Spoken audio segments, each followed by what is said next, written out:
إن الحمد لله نحمده ونستعينه ونستغفره ونعوذ بالله من شرور أنفسنا ومن سيئات أعمالنا من يهده الله فلا مضل له ومن يضلله فلا هادي له ونشهد أن لا إله إلا الله وحده لا شريك له ونشهد أن محمدا عبده ورسوله أرسله بالحق بشيرا ونذيرا والسلام والصلاة على محمد وعلى آله وأصحابه ومن تبعهم بإحسان من الأئمة والهداة والصالحين إلى يوم القيامة.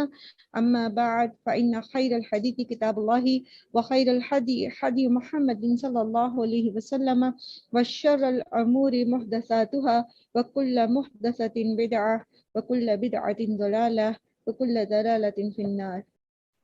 رب اشرح لي صدري ويسر لي أمري واحلل عقدة من لساني يفقهوا قولي. ربنا زدنا علما ربنا زدنا علما ربنا زدنا علما. السلام علیکم ورحمۃ اللہ وبرکاتہ. اعوذ باللہ من الشیطان الرجیم. بسم اللہ الرحمن الرحیم. افرأیت، کیا پھر دیکھا آپ نے غور کیا. یہ جو رأیتا کا لفظ آتا ہے نا، اس کا مطلب ہوتا ہے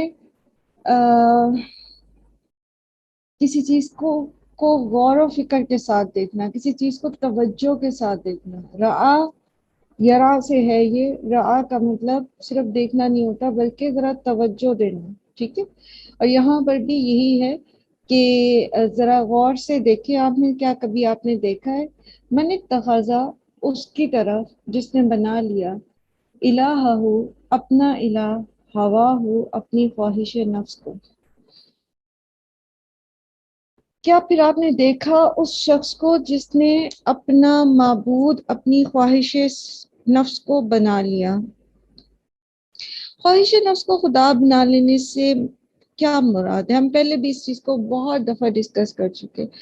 اور جہاں بھی جس بھی برائی کا ذکر آتا ہے، خواہ وہ حق کا انکار کرنا ہو، نبی کو جھوٹا کہنا ہو، قرآن کو نگیٹ کرنا ہو، قرآن کو اللہ کا کلام نہ ماننا ہو، اللہ کے ساتھ شرک کرنا ہو، جھوٹ بولنا ہو، چوری کرنا ہو، تو ہر گناہ کے پیچھے جو ہے زنا کرنا ہو، کوئی بھی غلط کام کرنا ہو، تو جب ہم اس کی روٹ کاز کی طرف جانا شروع کرتے ہیں اور کڑی سے کڑی ملانا شروع کرتے ہیں، تو ایٹ دا اینڈ ہمیں کیا چیز ملتی ہے؟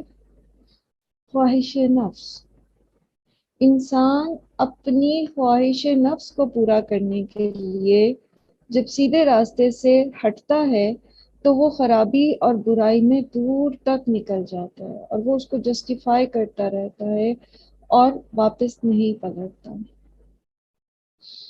تو اپنی خواہش نفس پر کو ترجیح دینا، اپنی نفس کو اپنی خواہش کا بندہ بن کے رہنا، اور جس کام کو انسان کا دل چاہے اس کو کر گزرے، خواہ اسے اللہ نے حرام ٹھہرایا ہو، خواہ جس کام کو اس کا دل نہ چاہے اور وہ اس کو نہیں کرتا، چاہے اللہ تعالیٰ نے اس کو کتنا ہی فرض قرار دیا ہو.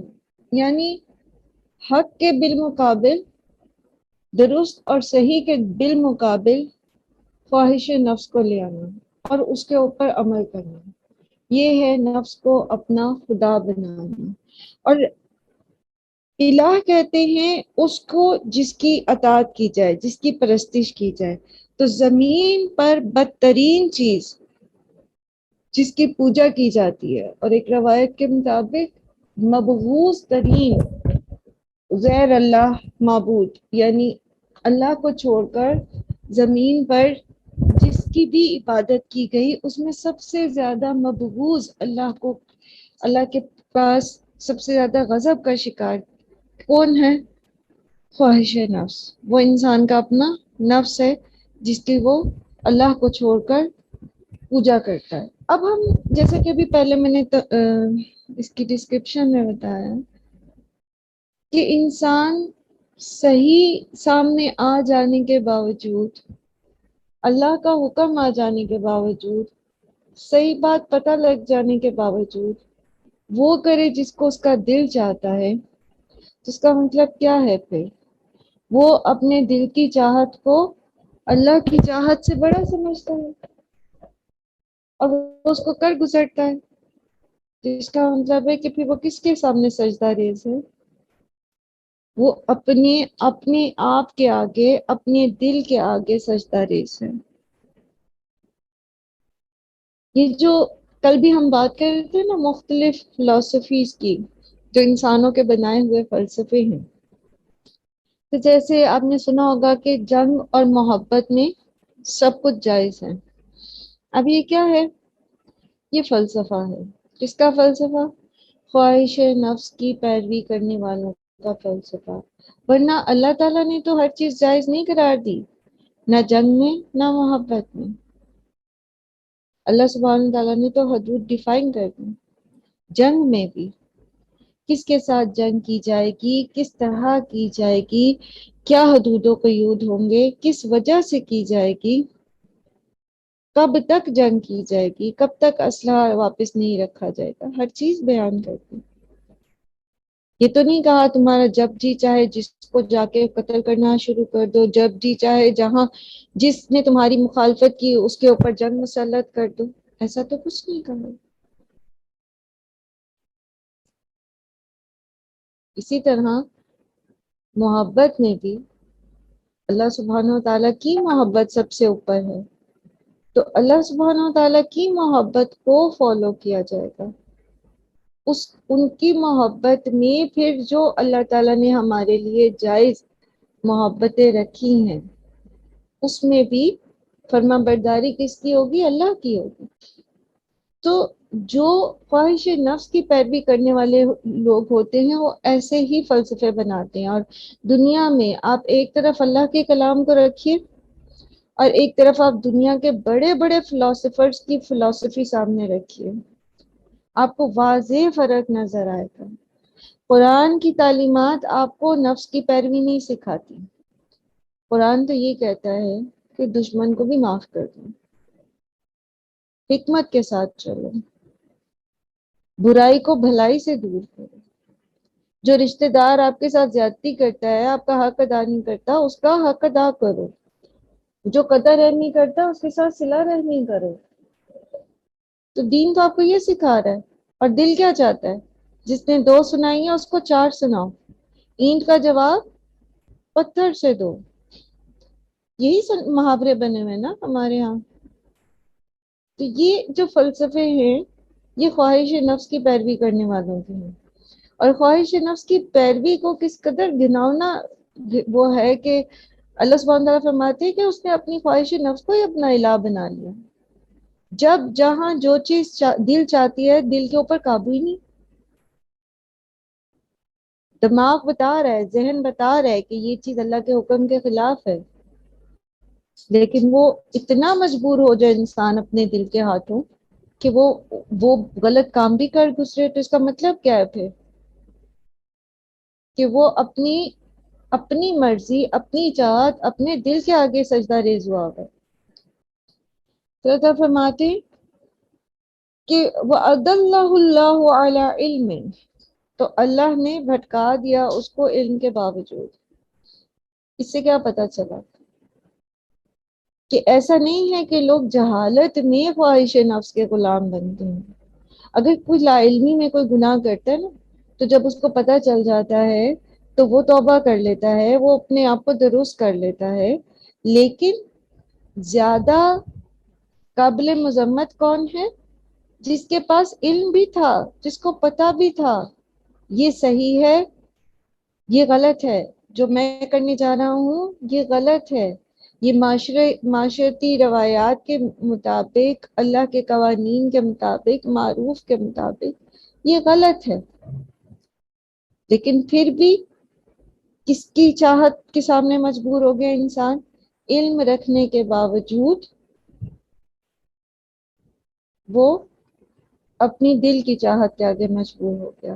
یہ جو فلسفہ ہوتا ہے نا، آئی می مائی سیلف، اپنی سیلف، جسے کہتے ہیں نا خود پسندی کا شکار ہونا، یہ بھی اسی میں آ جاتا ہے. تکبر انسان کیوں کرتا ہے، وہ بھی اسی میں آ جاتا ہے. جیسے بھی میں نے پہلے عرض کیا نا، ہر برائی کی جب آپ روٹ کاز کے پیچھے جائیں گے نا، تو وہاں دل کی چاہت نکلے گی. وہاں اپنی اپنی کسی ضرورت کو پورا کرنا، جو انسان یہ سمجھتا ہے. ابھی کوئی فرض کرے، آپ کہتے لوگ چوری کرتے، جی نہیں، وہ اس نے چوری اس لیے کی کیونکہ اس کے گھر میں فاقے تھے. تو کیا اس کے گھر کے فاقے، اس کی وہ غذا کی ضرورت اس کی چوری کو جسٹیفائی کرتی؟ جی بتائیے.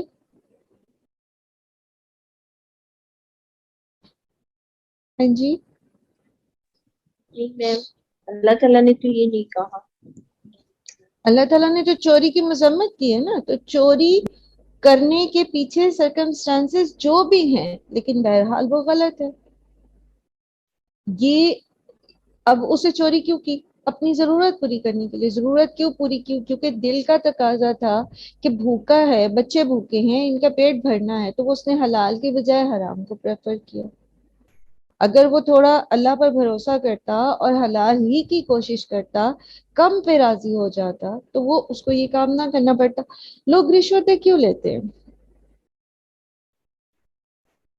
ہاں جی بتائیے، رشوت کیوں لی جاتی ہے عام طور پہ؟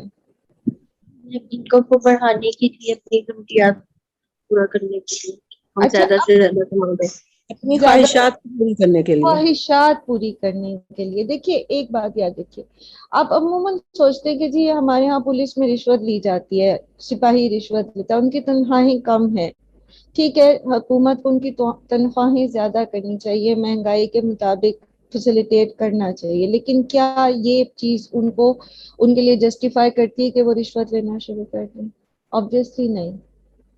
وہ نظریہ ضرورت تک اگر اپنے آپ کو لے آئیں اور خواہشات کو چھوڑ دیں اور اللہ پر بھروسہ کرے، تو اللہ تعالیٰ ان کو حلال سے بھی عطا کر دے گا.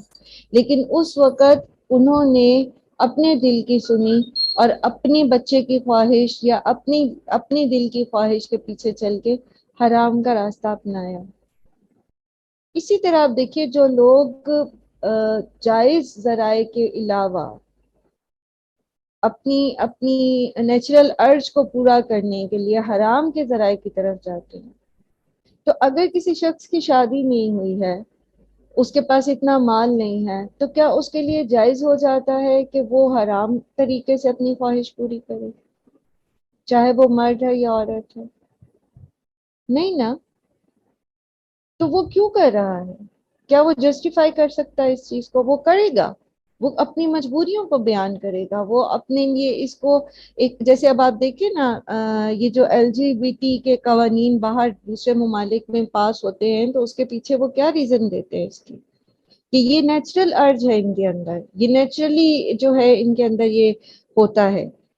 حالانکہ ایسا کچھ بھی نہیں ہے. اگر ایسی چیزیں اللہ سبحانہ تعالیٰ نے رکھنی ہوتی تو پھر وہ اس طرح نہ ہوتی. وہ جس طرح عام چیزیں نیچرلی ایک قدرتی قانون کے تحت ہے، تو یہ چیزیں بھی پھر اسی طرح اسی ایکسٹینٹ پہ ہمیں نظر آتی ہیں، اور اللہ نے اس کو جائز قرار دیا ہوتا. لیکن اس کو جسٹیفائی کرنے کے لیے، اپنی خواہش نفس کو جسٹیفائی کرنے کے لیے ایسے قوانین پاس کرتے ہیں یا ایسے ہیلے بہانے ڈھونڈتے ہیں. اور یہ ساری برائیاں، آپ کوئی بھی ایک بھی برائی اٹھا کے دیکھ لیں، جب آپ اس کے روٹ کاز پہ جائیں گے تو پیچھے پھر اپنے نفس کو الہ بنایا ہوا ہی ملے گا. تو یہ کون لوگ ہیں؟ جن کے پاس علم ہوتا ہے، جن کو پتا ہوتا ہے، پھر وہ ایسا کرتے ہیں. تو یہ اس کا مطلب یہ ہے کہ وہ خواہش نفس کو معبود بنائے ہوئے ہیں. اگر کوئی لا علمی میں کر جاتا ہے اور اس کو سمجھایا جاتا ہے، بتایا جاتا ہے، تو وہ پلٹ آتا ہے، تو اس کا تو ویسے ہی جو ہے اللہ سبحانہ تعالیٰ اس کو معاف کر دیتے ہیں. ہاں اگر وہ پھر بھی ڈٹائی کرتا ہے تو پھر وہ بھی اسی کیٹیگری میں آئے گا. وَخَتَمَ عَلَى سَمْعِهِمْ وَقَلْبِهِمْ وَجَعَلَ عَلَى بَصَرِهِ غِشَاوَةً، اور مہر لگا دی اللہ نے ان کے کانوں پر اور ان کے دل پر اور ان کی آنکھوں پر پردہ ہے. اور ہم پیچھے بھی بارہا پڑھ کے آئے کہ اللہ تعالیٰ کن کے دلوں پہ مہر لگا دیتا ہے، کن کی آنکھوں پہ پردے ڈل جاتے ہیں؟ جی بتائیے.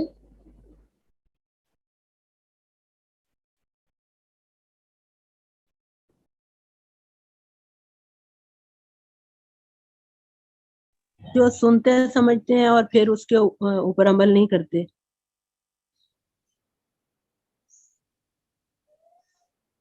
جی بالکل، جن کو علم ہوتا ہے اور پتہ بھی چل جاتا ہے اور گناہ کا احساس بھی ہوتا ہے، اس کے باوجود وہ اس پہ ڈٹائی کرتے، جان بوجھ کے انکار کر دیتے ہیں. آپ نے سورہ بقرہ میں پڑھا نا کہ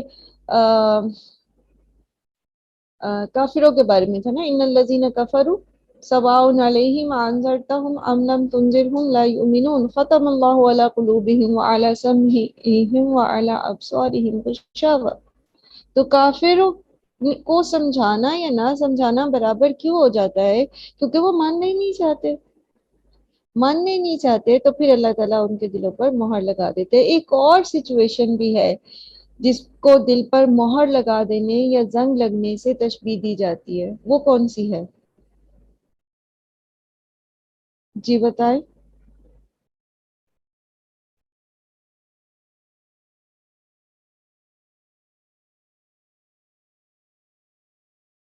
میم جب انسان حسد کرتا ہے یا وہ تکبر کرتا ہے، اس ٹائم بھی اس پہ مہر لگ جاتی ہے. نہیں جب نہیں، بغین ایک دفعہ یہ اگر آپ اس کو اس طرح سمجھے نا کہ وہ نبی صلی اللہ علیہ وآلہ وسلم کی حدیث میں نے مطلب آپ لوگوں کو بتائی تھی نا کہ جب انسان گناہ کرتا ہے، اب گناہ کوئی بھی ہو سکتا ہے نا، تو ایک نقطہ لگ جاتا ہے، ایک سیاہ نقطہ اس کے دل پہ لگ جاتا ہے، تو وہ توبہ کر لیتا ہے تو وہ نقطہ صاف ہو جاتا ہے. جس طرح لوہا اگر آپ بارش میں چھوڑ دیتے ہیں تو اس کے اوپر ذرا سا رسٹ لگ جاتا ہے، اگر آپ اس رسٹ کو صاف کر دیتے ہیں، زنگ کو صاف کر دیتے ہیں اور اس کے اوپر پینٹ لگا دیتے ہیں، تو وہ پھر آگے خراب بھرتا نہیں ہے، زنگ لوہا خراب نہیں ہوتا. لیکن اگر آپ اس کو ایسے ہی چھوڑ دیں، اسی طرح ہی چھوڑ دیں اور آہستہ آہستہ وہ جو ایک جگہ پر زنگ لگا ہوتا ہے، عموماً آپ نے دیکھا ہوگا لوہے کی چارپائیاں اگر چھت پہ چھوڑ دی جائیں بارش میں تو پھر ایسا ہوتا ہے، تو آہستہ آہستہ اسی پوائنٹ سے جہاں سے زنگ لگنا شروع ہوتا ہے وہ پھیلنا شروع ہو جاتا ہے، اور کیا ہوتا ہے پھر وہ لوہے کو کھا جاتا ہے، سارا لوہا خراب ہو جاتا ہے. اسی طرح جب انسان ایک گناہ کرتا ہے، ایک نقطہ دل پہ لگتا ہے، توبہ کر لیتا ہے، باز آ جاتا ہے تو وہ دھل جاتا ہے. لیکن اگر نہیں باز آتا، توبہ نہیں کرتا، تو اللہ کے رسول صلی اللہ علیہ وسلم نے فرمایا کہ پھر اس کے دل پر ایک اور سیاہ نقطہ لگ جاتا ہے. ہر بار گناہ کو رپیٹ کرنے پر وہ سیاہ نقطے لگتے چلے جاتے ہیں، پھر ایک وقت آتا ہے کہ اس کا دل سیاہ ہو جاتا ہے. یہ جو دل کا سیاہ ہو جانا ہے، یہ دل پر مہر لگ جانے کی کیفیت ہے. اس کے بعد پھر اس کو ہدایت نہیں ملتی. یعنی گناہوں کے اوپر ڈھٹائی کرنے سے بھی دلوں پر مہر لگ جاتی. اسی کو قرآن کریم میں دلوں پر کا زنگ بھی کہا گیا ہے، بل رَأْنَا عَلَىٰ قُلُوبِهِمْ.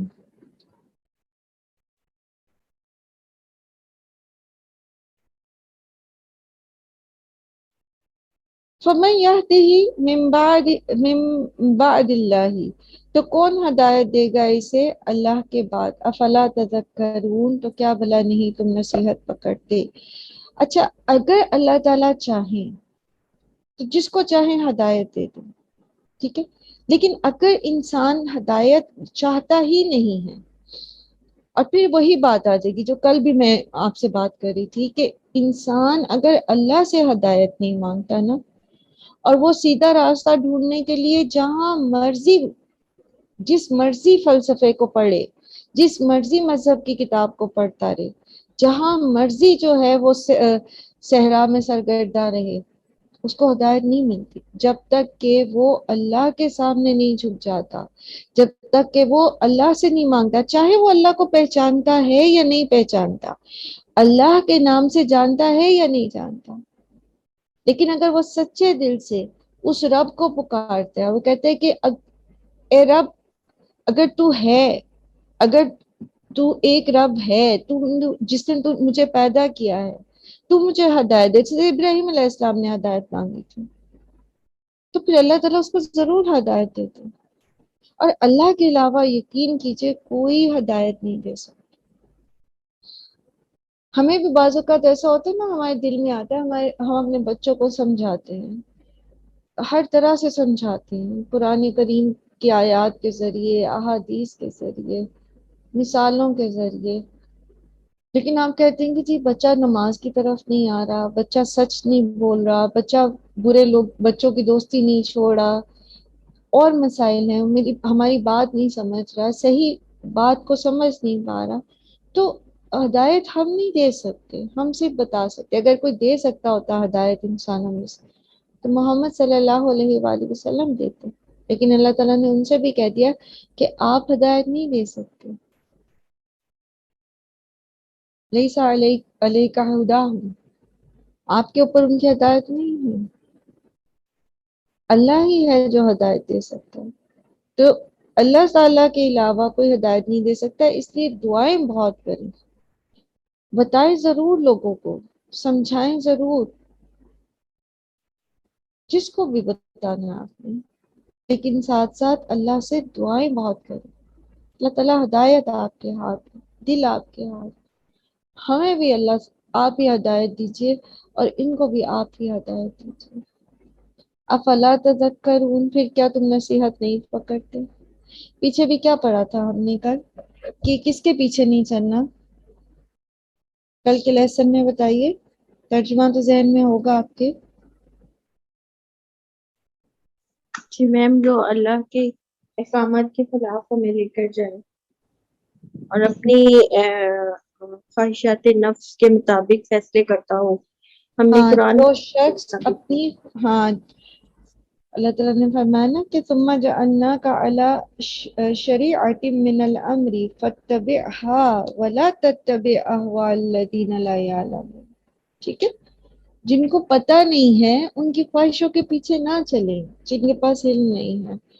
یہاں بھی یہی کہا جا رہا ہے کہ وہ شخص جس نے خواہش نفس کو معبود بنا لیا، اس کو تو ہدایت نہیں ملنی، چاہے اس کے پاس علم ہے بھی۔ کل بھی ہم نے یہ چیز سیکھی تھی نا کہ علم ہے لیکن خواہش نفس کی پیروی کرتا ہے، تب بھی اس کے پیچھے نہیں چلنا، اور اگر علم نہیں ہے تب اور صرف اندازوں سے کام کر رہا ہے اور اصل میں صرف اپنے دل کی بات مان رہا ہے، تو بھی اس کے پیچھے نہیں چلنا۔ تو افلا تذکرون، پھر اللہ تعالیٰ ہمیں کیا بتا رہے ہیں کہ پھر آپ اپنے معاملات کو درست نہیں کریں گے؟ کہ آپ یہ نہیں دیکھیں گے کہ ہم کس کے پیچھے چل رہے ہیں، اپنے دل کے پیچھے چل رہے ہیں یا اللہ کے احکامات کے پیچھے چل رہے ہیں؟ اپنی لیڈرشپ کو نہیں دیکھیں گے کہ کس کے پیچھے چل رہے ہیں؟ کیا وہ لیڈرشپ ہمیں اللہ کی طرف لے کے جا رہی ہے، اللہ سے دور لے کے جا رہی ہے؟ کیا وہ صرف اپنی خواہش نفس کے پیچھے چل رہے ہیں؟ پالیسی میکر صرف اپنی خواہش نفس کے پیچھے چل رہے ہیں؟ ادارے صرف اپنی خواہش نفس کے پیچھے چل رہے ہیں یا اللہ تعالیٰ کے بنائے ہوئے قوانین کو فالو کر رہے ہیں؟ اور ٹھیک ہے آپ اداروں تک نہیں جاتے، آپ کہتے ہیں ہم گھریلو خواتین ہیں، ہمارا واسطہ نہیں ہے، تو کیا ہمارے گھر کے اندر جتنے اصول ہیں، جتنے قوانین کو ہم فالو کریں، ہر گھر کے کچھ اصول اور ضوابط ہوتے ہیں نا؟ جن گھروں میں کوئی اصول اور ضوابط نہیں ہوتے وہ گھر تو پھر گھر تو نہیں ہوتے، وہ تو سرائے بن جاتے ہیں۔ آپ نے کچھ اپنے گھر میں رولز رکھے ہوتے ہیں، بچے اتنے بجے سے پہلے گھر آئیں گے، یہ پکے گا، یا اس طریقے سے یہ ہوگا وہ ہوگا، سارا کچھ ایک اچھے طریقے سے گھر کو چلانے کے لیے آپ کو کچھ نظم و ضبط فالو کرنا ہوتا ہے۔ کیا وہ نظم و ضبط جو ہم نے بنا رکھے ہیں، کیا وہ جو ہم نے اصول و ضوابط وضع کر رکھے ہیں، ان کے پیچھے خواہش نفس ہے یا اللہ کی رضا کے قوانین ہیں؟ اگر آپ گھر میں بڑی جگہ پر ہیں تو کیا پھر آپ اپنے سے چھوٹوں سے جو کام کرا رہے ہیں، آپ اپنے آفس میں یا اپنے گھر میں یا جہاں کہیں بھی، کیا وہ اس میں خواہش نفس کا عمل دخل ہے یا وہ اللہ کی رضا کے مطابق بنائے گئے ہیں؟ نصیحت تبھی پکڑیں گے نا ہم جب ہم اپنی اصلاح کر لیں گے۔ اگر صرف دوسروں کو ہی دیکھتے رہیں گے تو پھر تو نصیحت نہیں پکڑیں گے۔ اللہ تعالیٰ ہم سے کہہ رہا ہے فلا تذکرون، وقالو، اور انہوں نے کہا ما ہیا، نہیں ہے یہ الا حیاتنا، مگر یہ کہ زندگی ہماری الدنیا، دنیا کی، نموت و نحیا، ہم مرتے ہیں اور ہم جیتے ہیں، وما یہلکنا الا الدہر، اور نہیں ہلاک کرتا مگر ہمیں زمانہ، وما لہم بذالک من علم، اور نہیں ہے ان کے پاس اس کے بارے میں کوئی علم، انہم الا یظنون، مگر وہ صرف گمان کرتے ہیں، اور گمان یا دماغ میں آنے والے خیالات کس چیز کی پیروی کرتے ہیں؟ ہمارے دماغ میں کیا خیالات آتے ہیں؟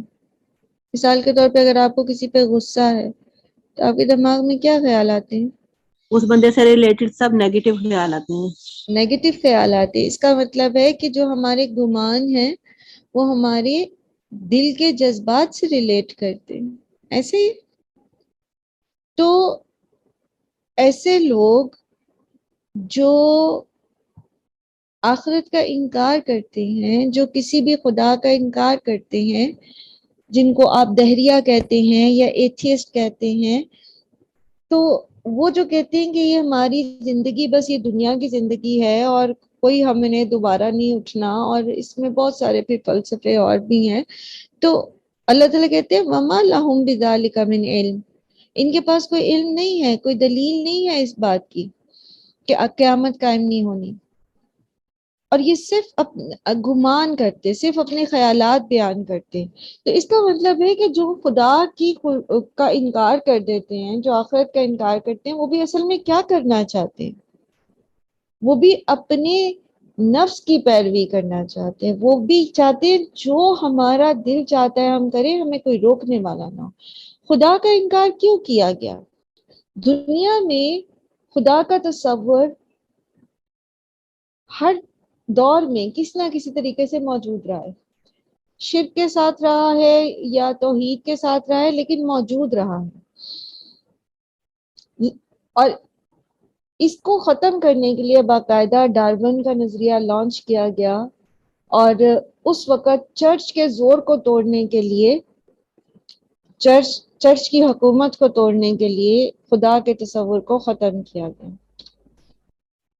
اور پھر جتنے لوگ خدا یا کسی بھی پابندی سے بھاگنا چاہتے تھے، انہوں نے اس تھیری کو عام کیا، اس کو پھیلایا.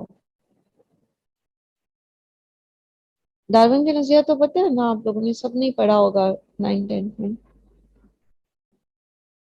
کہ یہ زمین بس خود ہی بن گئی اور ایک وقت کے ساتھ ساتھ جو ہے وہ کیمیکل چینجز آتی رہی اور کرتے کرتے جو ہے وہ مختلف پہلے یونی سیلولرز بنے، پھر ملٹی سیلولرز بنے، اور پھر کرتے کرتے یہ جو آج کے دور کے انسان اور جانور ہیں یہ بن گئے. اس میں بہت ساری پھر وہ مثالیں بھی دیتا ہے ڈارون اور چیزیں بتاتا ہے. لیکن یہ خدا کا انکار یا آخرت کے انکار کے پیچھے وجہ کیا ہوتی ہے؟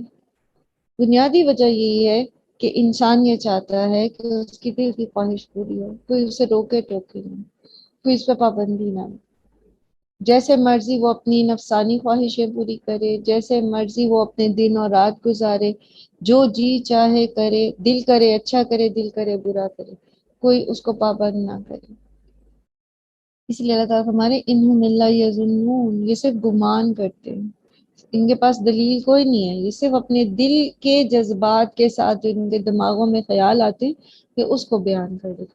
وَإِذَا تُتْلَى عَلَيْهِمْ آيَاتُنَا بَيِّنَاتٍ مَا كَانَ حُجَّتُهُمْ إِلَّا أَن قَالُوا ائْتُوا بِآبَائِنَا إِن كُنتُمْ صَادِقِينَ. اور جب ان پر واضح آیات ہماری پڑھی جاتی ہیں تو ان کے پاس اس کے علاوہ کوئی حجت نہیں ہوتی، کوئی بحث کرنے کا ان کے پاس مواد نہیں ہوتا، مگر یہ کہ یہ کہتے ہیں کہ اچھا اگر تم سچے ہو کہ قیامت آنی ہے تو ہمارے باپ دادا کو اٹھا کر لے آؤ. جیسے پچھلی سورہ دخان میں بھی آپ نے یہی موضوع پڑھا تھا. قل اللہ یحییکم ثم یمیتکم ثم یجمعکم الی یوم القیامہ. اب ان سے کہہ دیجئے کہ اللہ زندہ کرتا ہے تمہیں اور پھر وہ موت دیتا ہے تمہیں، پھر وہ تمہیں جمع کرے گا قیامت کے دن میں. لا ریب فیہ، اس میں کوئی شک نہیں. ولکن اکثر الناس لا یعلمون، لیکن اکثر لوگ اس کا علم نہیں رکھتے، یہ شعور نہیں رکھتے. تو ان کی بات کا جواب کس طرح سے دیا جا رہا ہے کہ آپ ان سے کہہ دیجئے کہ جیسے پیچھے بھی ہم نے پڑھا نا کہ یہ کوئی کھیل تماشا نہیں ہے کہ نبی آ کے تمہارے باپ دادا کو زندہ کرتے پھرے. اگر اللہ چاہتا تو یہ بھی کر کے دکھا دیتا، لیکن انہوں نے ماننا نہیں تھا. ماننا تو تھا ہی نہیں. عیسیٰ علیہ السلام نے بھی تو مردہ کو زندہ کر کے دکھایا تھا نا، مادرزاد اندھے کو ٹھیک کر کے دکھایا تھا. ان کو بھی نہیں مانا. موسیٰ علیہ السلام نے بھی اتنی بڑی بڑی نشانیاں دکھائیں، جنہوں نے نہیں ماننا تھا ان کو بھی نہیں مانا. تو اللہ تعالیٰ کہہ رہے ہیں میں انہیں صاف بتا دیں کہ اللہ تمہیں زندہ بھی کرتا ہے، پھر وہ تمہیں موت دے گا، پھر دوبارہ زندہ کرے گا، لیکن کب کرے گا؟ یوم القیامہ، قیامت کے دن کرے گا۔ یہ کھیل تماشا نہیں ہے کہ جب جی تم لوگ ڈیمانڈ کرو تو تمہارے باپ دادا جو گزر گئے مر گئے ان کو اٹھا کے تو زندہ کر کے دکھایا جائے، کیونکہ یہ دنیا دارالجزا نہیں ہے، دارالجزا میں سب کو اٹھایا جائے گا۔ لیکن اکثر لوگ علم نہیں رکھتے۔ کیوں نہیں رکھتے؟ رکھنا نہیں چاہتے، ماننا نہیں چاہتے، ورنہ لاجیکلی یہ چیز ثابت شدہ ہے کہ قیامت کا آنا ناگزیر ہے، لازماً قائم ہونی ہے قیامت۔ وَلِلَّهِ مُلْكُ السَّمَاوَاتِ وَالْأَرْضِ، اور اللہ ہی کے لیے ہے بادشاہت آسمانوں اور زمین کی۔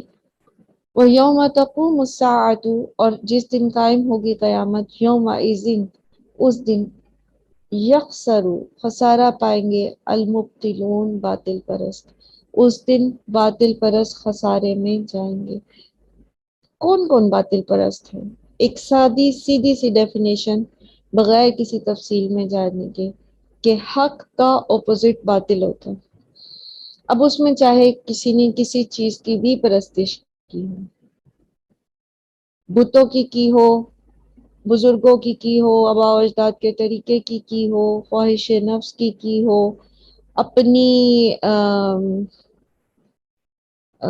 روایات کی ہو، رسم و رواج کی ہو، تو جو چیز اللہ تعالیٰ کے حق کے اگینسٹ ہے، حق ایک ہے اور وہ کیا ہے؟ لا الہ الا اللہ، اللہ کے سوا کوئی معبود نہیں۔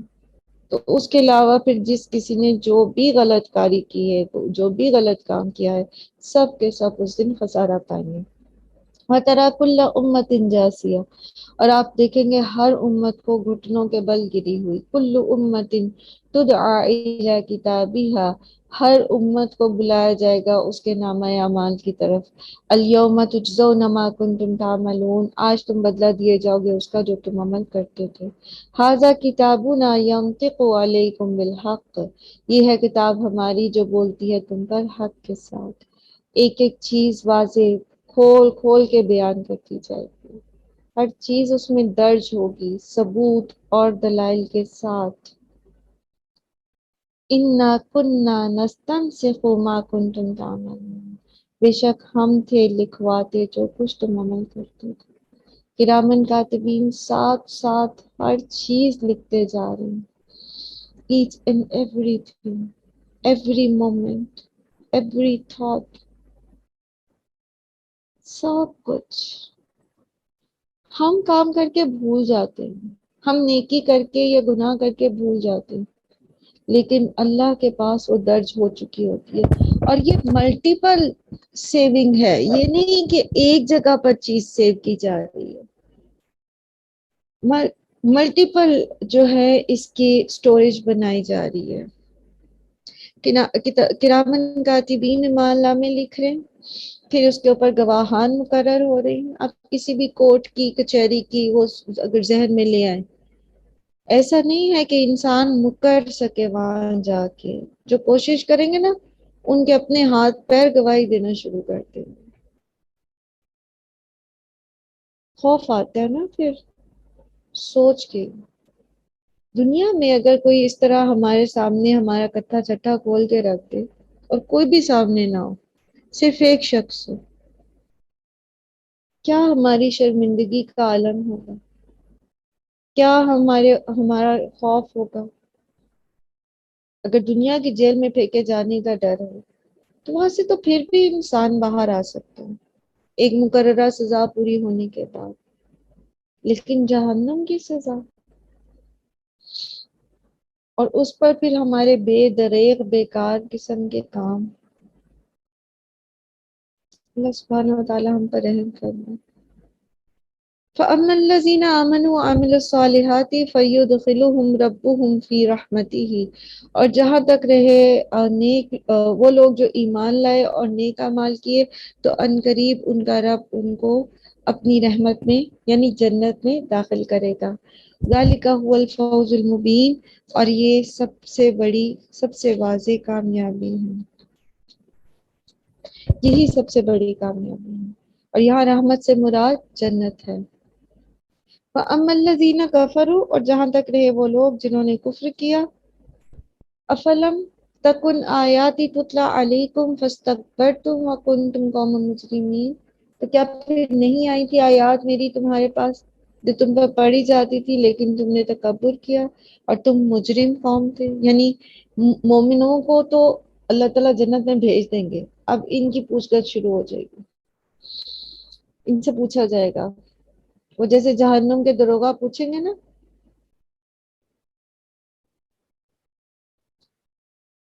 سورہ ملک میں آپ پڑھتے ہیں نا کہ ان سے جب بھی کوئی جو ہے وہ گروہ جنت میں داخل کیا جائے گا ان کا، تو ان سے جہنم کے دروغے پوچھیں گے الم یاتکم نذیر، کیا نہیں آتے تھے تمہارے پاس ڈرانے والے؟ تو وہ کیا کہیں گے؟ بلا قد جاءنا نذیر فکذبنا، ہم نے جھٹلا دیا. وقلنا ما نزل اللہ شیء، اور ہم نے ان کو کہا کہ اللہ نے کچھ نہیں نازل کیا، تکبر کیا انہوں نے. وہ اللہ تعالیٰ انہیں بتا رہے. اب دیکھو قرآن کریم میں کا اسلوب بیان کرنے کا، ہر فریق کی طرف سے ہر چیز بیان کرتی گئی ہے. اس وقت کون کیا کہے گا، بھٹکنے والے کیا کہیں گے، بھٹکانے والے کیا کہیں گے، اللہ سبحانہ و تعالیٰ کس طرح سے ان کا نامہ اعمال جو ہے ان کے سامنے رکھیں گے، جہنم کے دروغے، یعنی سارے فریقین کے بتا دیے گئے ہیں بیان. ایسی پکچر بنا دی گئی ہے کہ اگر تھوڑی دیر آپ اپنی تصور کریں ان چیزوں کو بیٹھ کے تو پوری کلیئر پکچر سامنے آ جائے. پھر بھی لوگ ہدایت پہ نہ، پھر بھی نہ مانیں. اور آپ اس کو ریلیٹ بھی کر سکتے ہیں.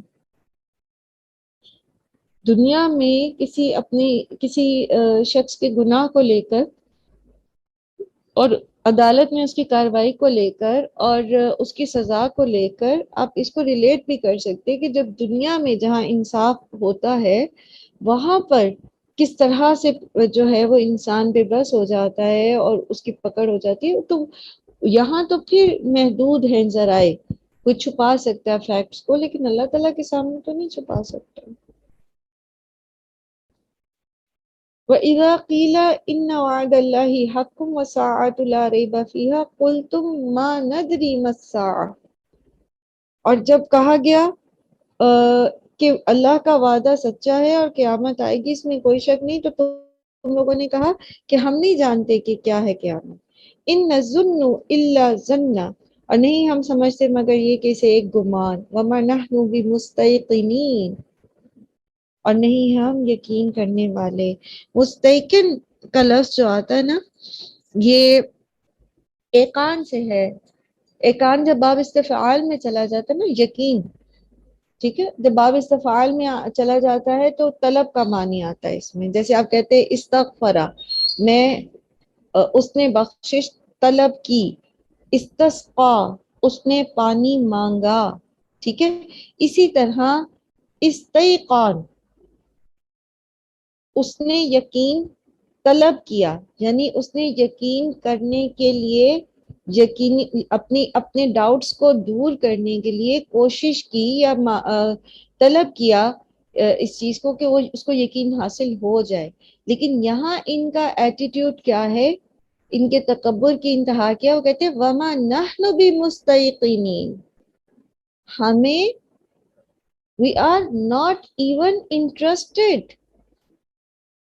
ہمیں ضرورت ہی نہیں ہے یقین حاصل کرنے کی. انبیاء جو کہہ رہے ہیں، نبی جو کہہ رہے ہیں اللہ کے کلام میں کہ غور و فکر کرو، تدبر کرو، تمہیں یقین آ جائے گا کہ قیامت قائم ہونی ہے، وہ کہتے ہیں وی آر ناٹ انٹرسٹڈ، ہم نہیں یقین کرنا چاہتے، ہمیں یقین نہیں آئے گا. کیوں کرنا نہیں چاہتے؟ کیوں نہیں کرنا چاہتے؟ کیونکہ اگر قیامت کو مان لیتے، اگر اللہ کو ویسا مان لیتے جیسا کہ اللہ تعالیٰ کو ماننے کا حق ہے، تو پھر اپنی مرضیاں تو نہیں چلا سکتے نا، پھر اپنے گناہوں کو جسٹیفائی تو نہیں کر سکتے، پھر اپنے من چاہے قوانین تو نہیں بنا سکتے، پھر دوسروں کو اپنا زیر دست تو نہیں بنا سکتے، دوسروں کو اپنا غلام تو نہیں بنا سکتے، سودی کاروبار نہیں کر سکتے، حرام کو حلال اور حلال کو حرام نہیں کر سکتے اپنی مرضی سے. اپنی مرضی سے وراثت میں وصیتیں اور حصے نہیں کر سکتے، اس لیے وہ کہتے ہیں وی آر ناٹ انٹرسٹیڈ. ہمارے لیے وہی کافی ہے جو ہم نے اپنے باپ دادا کو کرتے پایا. وَبَدَأَ لَهُمْ سَيِّئَاتُ مَا عَمِلُوا وَحَاقَ بِهِم مَّا كَانُوا بِهِ يَسْتَهْزِئُونَ، اور ظاہر ہو جائیں گی ان کے لیے ان کی برائیاں اور جو بھی انہوں نے اعمال کیے، اور گھیر لے گا انہیں وہ جو تھے وہ جس کا مذاق اڑاتے. یعنی ایک دن قیامت جب آ جائے گی تو اس وقت یہ جو مذاق اڑاتے ہیں قیامت کا، یہ خود اپنی آنکھوں سے اس کو دیکھ لیں گے. وَقِيلَ الْيَوْمَ نَنسَاكُمْ كَمَا نَسِيتُمْ لِقَاءَ يَوْمِكُمْ هَٰذَا، اور اس دن کہہ دیا جائے گا آج ہم بلا دیں گے تمہیں جیسا کہ تم نے آج کے دن کی ملاقات کو بھلا دیا تھا. بہت خوف آتا ہے جب اس طرح کی آیات پڑھتی ہوں نا میں، کیونکہ زندگی میں ایک واحد سہارا ہمارے پاس اللہ تعالیٰ کا، ایک واحد سہارا. جب آپ قرآن پڑھنا شروع کرتے ہیں نا، آپ کسی کی طرف نہیں دیکھتے. آپ کو جب آپ کو یہ یقین ہوتا ہے کہ اللہ تعالیٰ میری طرف ہے، جب تک آپ کے پاس یہ یقین ہوتا ہے کہ اللہ تعالیٰ میری سائڈ پہ ہیں، اللہ تعالیٰ کی مدد میرے ساتھ ہے، آپ کو کوئی مایوسی نہیں ہوتی، آپ کا دل تنگ نہیں ہوتا، آپ پریشان نہیں ہوتے. کیسے کٹھن حالات آ جائیں، کیسے بڑے بڑے لاسز ہو جائیں، آپ مطمئن رہتے. لیکن اگر لمحے بھر بھی یہ خیال آ جائے، یہ خیال ہو کہ میرے ساتھ اللہ نہیں ہے، اس وقت دل کی کیفیت یہ ہوتی ہے کہ دل خالی ہو جاتا ہے. انسان یوں لگتا ہے جیسے آپ بالکل تہی دھاما ہو گئے، آپ کے پاس کچھ بھی نہیں ہے. یو آر نتھنگ، نہ اس دنیا میں نہ آخرت میں. آپ کے ہاتھ سے اگر عروۃ الوثقی چھٹ گئے تو کدھر جائیں گے؟ کون سی خلا میں معلق ہوں گے؟ کون آپ کو تھام سکے گا؟ کون آپ کا پورا کرے گا؟ جس کو اللہ نہ دے اس کو تو کوئی دے بھی نہیں سکتا، جس کو اللہ نہ بچائے اس کو تو کوئی بچا بھی نہیں سکتا. تو اللہ نہ کرے، اللہ نہ کرے. یہ والی سچویشن ہے. جیسے پیچھے بھی ایک دوبارہ اپنی موضوع پڑھا نا کہ جس طرح تم نے ہمیں بلا دیا تھا، ہمارے ذکر کو بلا دیا تھا، آج ہم بھی تمہیں بلا دیتے ہیں. تو دنیا میں بھی بعض اوقات ایسا ہوتا ہے نا کہ ہم ایسے اعمال کرتے ہیں، اللہ رحم کرے، اللہ تعالیٰ ہم سب کو اپنی پناہ میں رکھے اور ہمیں اپنی پسند کے راستے پر رکھے اور ہم سے راضی رہیں. بعض اعمال اللہ کو ناراض کرنے والے ہوتے ہیں نا، تو اگر اللہ تعالیٰ ناراض ہو جائے، اگر اللہ تعالیٰ ہمیں چھوڑ دے اور اللہ تعالیٰ ہمیں یہ کہہ دیں کہ تم نے مجھے بھلا دیا نا، مجھے بھی تمہاری پرواہ نہیں، تم نے اپنی مرضی کی نا، اپنی خواہش نفس کو فالو کیا، تو آج میں بھی تمہاری پرواہ نہیں کروں گا. پھر کیا بنے گا ہمارا؟ اللہ ہم پہ رحم کرے، اللہ ہم سب کو معاف کرے.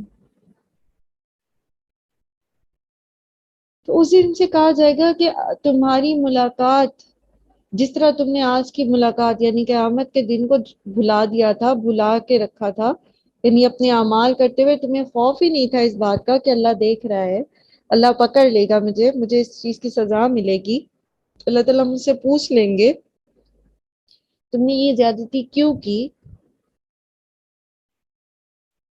تو اللہ تعالیٰ تمہیں اس وقت اللہ کو بھلا رکھا تھا نا، تو آج تمہیں ہم اگنور کرتے ہیں، ہمیں بھی تمہاری پرواہ نہیں ہے. اس کو کہتے ہیں نا بھاڑ میں جاؤ. کہتے تو نہیں آپ میں سے کبھی کوئی کسی کو کہتا تو نہیں بھاڑ میں جاؤ؟ بد دعا ہوتی ہے.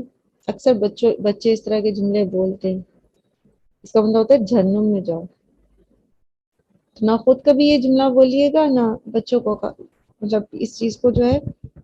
اور ہمارے ہاں یوزلی میں نے دیکھا غصے میں گو ٹو ہیل اور اس طرح کے جملے بول دیتے ہیں، یہ بد دعائیں ہوتی ہیں. تو ایسے لفظ ایسے جملے بولنے سے پرہیز کرنا چاہیے. وَمَأْوَاكُمُ النَّارُ، اور تمہارا ٹھکانہ آگ ہے. وَمَا لَكُم مِّن نَاصِرِينَ، اور تمہارا کوئی مددگار نہیں، اب تمہاری لیے کوئی مدد نہیں آئے گی. تو اس دن کے آنے سے پہلے پہلے بندہ اپنی اصلاح کر لے، اپنے اعمال کو درست کر لے، اپنی خواہش نفس کی بجائے اللہ ہی کا بندہ بن کے رہے. ذالکم بانکم اتخذتم آیات اللہ ہزوا، اور یہ اس لیے ہوا کیونکہ تم نے اللہ کی آیات کو مذاق بنا لیا تھا. وغرتکم الحیات الدنیا، اور تمہیں دھوکے میں ڈال دیا تھا دنیا کی زندگی میں. بندہ خواہش نفس کی پیروی کیوں کرتا ہے؟ حرام کیوں کرتا ہے؟ کیونکہ وہ یہی سمجھتا ہے کہ بس اس دنیا کی لذتیں ہی اصل لذتیں ہیں، اس دنیا کے دکھ ہی اصل دکھ ہیں، اس دنیا کی کامیابیاں اصل کامیابیاں ہیں. اور جو اصل غم ہے جہنم کا، اور جو اصل خوشی ہے جنت کی، اور وہ جو اصل کامیابی ہے کہ اللہ تعالیٰ جہنم سے بچا کے جنت میں داخل کر دے، اس کو ہم بھول جاتے ہیں. تو اللہ کی آیات کا مذاق پھر کون اڑاتا ہے؟ جو دنیا ہی کو سب کچھ سمجھے ہوئے ہوتا ہے. فَالْيَوْمَ لَا يُخْرَجُونَ مِنْهَا وَلَا هُمْ يُسْتَعْتَبُونَ، تو آج وہ نہیں نکالے جائیں گے یہاں سے، اور نہ ہی وہ. یستعتبون کے دو معنی کیے جاتے ہیں. ایک تو اس کا معنی ہے کہ ان کی آج کسی قسم کی توبہ قبول نہیں کی جائے گی، ٹھیک ہے، عذر قبول نہیں کیا جائے گا ان کا. دوسرا تعابہ کا مطلب ہوتا ہے، سوری عتبہ کا، عتبہ ایک تو یہ ہوتا ہے نا کہ جیسے بھی میں نے آپ سے کہا کہ عذر قبول کیا جانا، کسی کا کسی کی جسٹیفیکیشن کو قبول کرنا. کوئی اپنی گناہ کے لیے بتائے کہ جی میں نے یہ اس وجہ سے کیا تھا، مجھے تو پتہ ہی نہیں تھا، یا یہ کہ ہمارے فلاں نے مجبور کیا تھا، فلاں کے پیچھے چل رہے تھے. تو اس طرح کا کسی قسم کا کوئی عذر قبول نہیں کیا جائے گا. دوسرا اس کا معنی یہ ہوتا ہے کہ مہلت نہیں ملے گی، ایک کے بعد ایک ٹارچر، ایک کے بعد ایک سزا. دنیا میں جو ٹارچر سیل ہوتے ہیں جہاں پر شدید قسم کے تشدد بھی کیے جاتے ہیں، تو وہاں کیا ہوتا ہے، اللہ رحم کرے، اللہ تعالیٰ اپنی پناہ میں رکھے، ایسا شخص جس کے اوپر تشدد کیا جاتا ہے وہ بے ہوش ہو جاتا ہے. جب وہ بے ہوش ہو جاتا ہے اس کو چھوڑ دیا جاتا ہے یا مر جاتا ہے، اس کی جان چھوٹ جاتی ہے، بریک آ جاتا ہے. لیکن جہنم میں اللہ سبحانہ تعالیٰ ہم سب کو، ہماری نسلوں کو، ہمارے والدین، ہمارے ازواج، سب کو جہنم کے عذاب سے اپنی پناہ میں رکھے. بریک نہیں ہے اس میں، اس عذاب میں بریک نہیں ہے.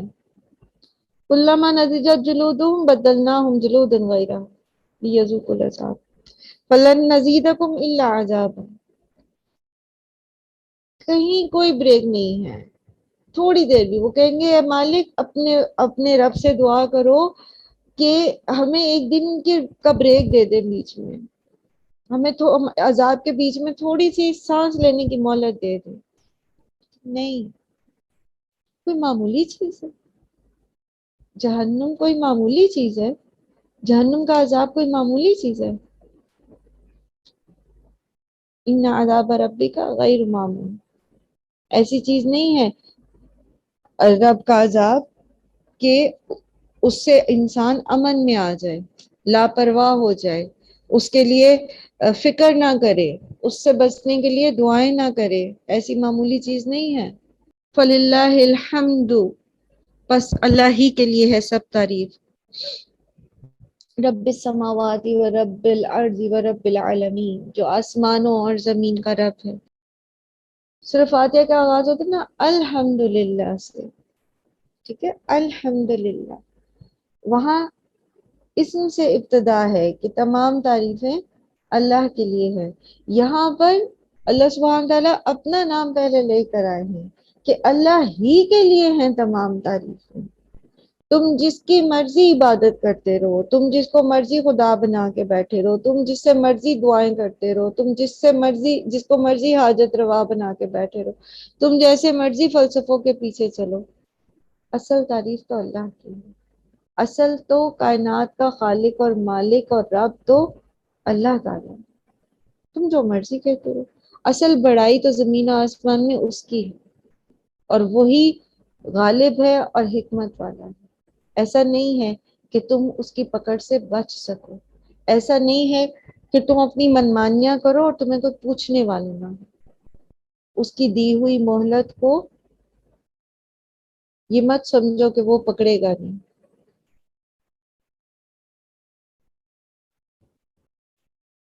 تو اللہ سبحانہ و تعالیٰ سے دعا ہے کہ اللہ تعالیٰ آسانیوں کے ساتھ اور خیر اور عافیت کے ساتھ ہم سب کو بس اپنا بندہ بنا کے رکھے اور ہر اس راستے سے بچا کے رکھے جو اس کی نافرمانی کا راستہ ہے، جو بگاڑ کا راستہ ہے، جو غیر اللہ کا راستہ ہے.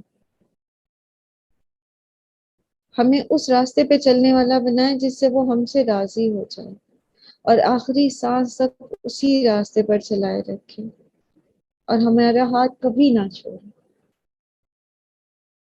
اور ہمیں بس اس راستے پر استقامت عطا فرمائے جس سے وہ ہم سے راضی ہو جائے. قیامت کے دن اللہ کے رسول صلی اللہ علیہ وآلہ وسلم کی شفاعت نصیب فرمائے.